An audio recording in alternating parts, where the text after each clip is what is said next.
og i stedet for satse på de gode kræfter, som er i Greve Nord, og dem er der rigtig mange af.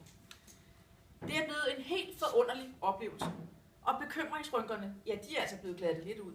Lige pludselig har vi fået øje på de gode naboskaber, vi har fået øje på de mange dygtige unge, som faktisk passer deres skoler, og vi så familier, som hver dag går på arbejde og passer deres børn. Og så er vi begyndt at bruge vores penge på alle de kræfter, som gør en positiv forskel.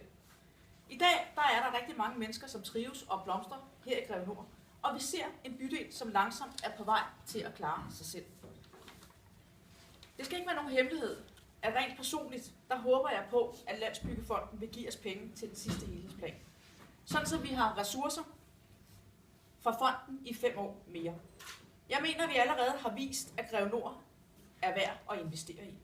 Og om 5 år, så er jeg sikker på, at der har vi skabt en bydel, som får nogen til at sukke dybt, eller får sådan bekymringsrynkerne mellem øjnene til at forsvinde fuldstændig.